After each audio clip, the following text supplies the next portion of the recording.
സജിത്ത്, ഈ പത്മജ വേണുഗോപാൽ BJP-യിലേക്ക് ചേരുന്നു എന്ന വാർത്ത പുറത്തു വന്നതിന് പിന്നാലെ അതിനെ പ്രതിരോധിക്കുന്നതിന്റെ ഭാഗമായി ഒരു അനൌദ്യോഗികമായ ഒരു കൂടിയാലോചനാ യോഗമെങ്കിലും നടന്നിട്ടുള്ളത് തൃശ്ശൂരിൽ മാത്രമാണ്. അവിടെ ജോസ് വള്ളൂരിന്റെ നേതൃത്വത്തിൽ, DCC അധ്യക്ഷന്റെ നേതൃത്വത്തിൽ AICC അംഗം കൂടിയായ അനിൽ അക്കരെ ഉൾപ്പെടെ സ്ഥാനാർത്ഥി കൂടിയായ TN പ്രതാപൻ ഉൾപ്പെടെയുള്ളവർ പങ്കെടുത്ത യോഗമാണ് അവിടെ നടന്നത്.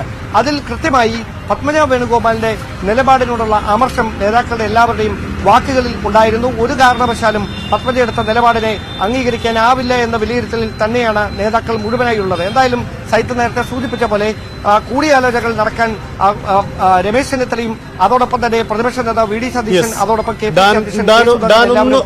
ഒന്ന് നിൽക്കുക. ഇപ്പോൾ നമ്മൾ ദൃശ്യങ്ങൾ കാണുന്നത് പത്മജ വേണുഗോപാൽ ഡൽഹിയിലെ താമസിച്ചിരുന്ന ഹോട്ടലിൽ നിന്നും ഇപ്പോൾ BJP-യുടെ ആസ്ഥാനത്തേക്ക് പുറപ്പെടുന്നതിന്റെ ദൃശ്യങ്ങളാണ് കാണുന്നത്. പത്മജ വേണുഗോപാൽ BJP-യുടെ നേതാക്കൾക്കൊപ്പം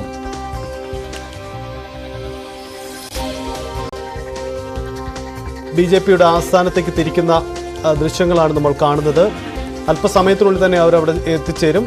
അതിനുശേഷമായിരിക്കും പാർട്ടി അംഗത്വം സ്വീകരിക്കുക പോലെയുള്ള നടപടിക്രമങ്ങൾ ഉണ്ടാവുക. നമ്മൾ കണ്ടിട്ടുള്ളതാണ് പലവട്ടവും. അതായത് BJP-യിലേക്ക് പല പ്രധാനപ്പെട്ട നേതാക്കളും വരുമ്പോൾ BJP-യുടെ ആസ്ഥാനത്തെത്തുന്നു, പാർട്ടിയുടെ പ്രധാനപ്പെട്ട നേതാക്കൾ ആരെങ്കിലും അംഗത്വം കൈമാറുകയായിരിക്കും ചെയ്യുക. എന്തായാലും ഇന്ന് ഇവിടെ ഉണ്ടാവുക പ്രധാനമായും JP നദ്ദ, അദ്ദേഹം തന്നെ ഒരുപക്ഷെ ഈ അംഗത്വം കൈമാറാൻ അവിടെ ഉണ്ടാകുമെന്നാണ് പ്രതീക്ഷിക്കുന്നത്.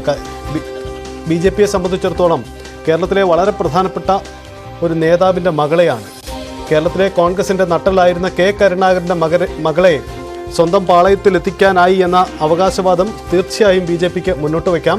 ഒരുപക്ഷെ കേരളത്തിൽ ഇത് BJP-ക്ക് എത്ര കണ്ട് ഗുണം ചെയ്യുന്നു എന്നതിനപ്പുറം ദേശീയ തലത്തിലൊക്കെ BJP-ക്ക് ഉയർത്തിക്കാട്ടാൻ കഴിയുന്ന വലിയ പ്രധാനപ്പെട്ട രാഷ്ട്രീയ നീക്കമായി ഇത് മാറുന്നു എന്നതാണ് ഇതിന്റെ രാഷ്ട്രീയ പശ്ചാത്തലം. രണ്ട് ഘടകങ്ങളുണ്ട്. ഒന്ന്, AK ആന്റണി, മുൻ പ്രതിരോധ മന്ത്രി, കേരളത്തിലെ കോൺഗ്രസിന്റെ നട്ടലായിരുന്ന മറ്റൊരു നേതാവ്, അദ്ദേഹത്തിന്റെ മകനെ അനിൽ ആന്റണിയെ BJP-ക്കൊപ്പം ചേർക്കാൻ അവർക്ക് കഴിഞ്ഞു. ഇപ്പോൾ അദ്ദേഹം പത്തനംതിട്ടയിൽ സ്ഥാനാർത്ഥിയായി മാറുകയും ചെയ്യുന്നു. ഒപ്പം മറ്റൊരു നേതാവിൻ്റെ മകളെ, പ്രധാനപ്പെട്ട ഒരു കോൺഗ്രസ് നേതാവിനെ, പത്മജ വേണുഗോപാലിനെ ഇപ്പോൾ BJP-യിലേക്ക് കൊണ്ടുവരാൻ നേതൃത്വത്തിന് കഴിഞ്ഞിരിക്കുന്നു. ദീർഘനാളുകളായി നടക്കുന്ന ചർച്ചകളാണ്. അതിനൊടുവിലാണ് ഇത്തരം നീക്കം അത് പൂർത്തിയാവുന്നത് എന്നതാണ് പ്രധാനപ്പെട്ട കാര്യം. ഇന്നലെ വൈകിട്ടും ഈ വിഷയത്തിൽ ഒരു വ്യക്തതയും വരുത്താൻ തയ്യാറാവാതിരുന്ന പത്മജ വേണുഗോപാൽ ഇന്ന് തന്നെ പാർട്ടി അംഗത്വം സ്വീകരിക്കുന്നു എന്ന പ്രത്യേകതയുമുണ്ട്.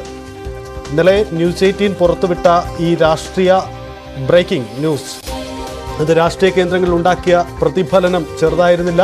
അതിൻ്റെ ഒരു ചർച്ചയിലാണ് ഇന്നൊരു പകൽ മുഴുവൻ കടന്നുപോയത്. അതിനൊടുവിൽ, ആ സസ്പെൻസുകൾക്കൊടുവിൽ പത്മജ വേണുഗോപാൽ ഡൽഹിയിലെ BJP-യുടെ ആസ്ഥാനത്തേക്ക് വരികയാണ്. പാർട്ടി അംഗത്വം സ്വീകരിക്കുന്നതിന് വേണ്ടി അവർ പാർട്ടി ആസ്ഥാനത്തേക്ക് വരുന്നതാണ് നമ്മൾ കാണുന്നത്.